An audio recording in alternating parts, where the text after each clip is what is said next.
آپ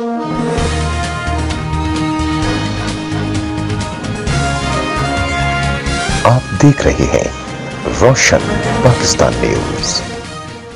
رانا ثناء اللہ صاحب کے حوالے سے جب بات شروع ہوتی ہے تو فیصل آباد میں ایک اریسٹ ہوتا ہے ایئرپورٹ پہ، اور اریسٹ یہ جو ریکٹ ہے یہ ڈومیسٹک اور انٹرنیشنل، یہ بہت بڑا ریکٹ ہے اور یہ عام آدمی کی بس کی بات نہیں ہے۔ فیصل آباد میں اریسٹ ہوا، لیڈز پہ آگے کام کرتے کرتے تقریباً 3 ہفتے رانا ثناء اللہ صاحب کی گاڑی کو، رانا ثناء اللہ صاحب کی موومنٹس کو ہر لیول پر آبزرو کیا گیا، گیج کیا، اس کی فوٹیجز، تمام تر چیزیں ہمارے پاس موجود ہیں۔ 15 کلو اعلیٰ کوالٹی کی ہیروئن جس کی انٹرنیشنل مارکیٹ میں ویلیو 15-16 کروڑ ہے، یہ چیز یہاں سے جانی تھی لاہور، اور لاہور سے آگے پھر انٹرنیشنل مارکیٹ میں جانی تھی۔ لوگ کہتے ہیں کہ جی ریمانڈ کیوں نہیں لیا؟ جب ہمارے پاس ثبوت سارے ہیں، جوڈیشل ریمانڈ، تمام چیزیں A to Z عدالت میں پیش کی جائیں گی، اس سے آگے جڑی ہوئی بہت ساری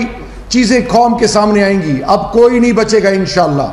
3 دفعہ ان کے ساتھ فیملی ممبرز تھے، فیمیل، نہیں روکا گیا۔ الحمدللہ ہماری کنوکشن 95% ہے۔ فزیکل ریمانڈ اگر ہم لیتے تو آپ کہتے کہ جی، یا لوگ کہتے جو پارٹی کی جو بھی بات ہوتی کہ جی پرابلی فزیکلی ان کو منوایا جا رہا ہے، وی ہیڈ سفیشینٹ پروف۔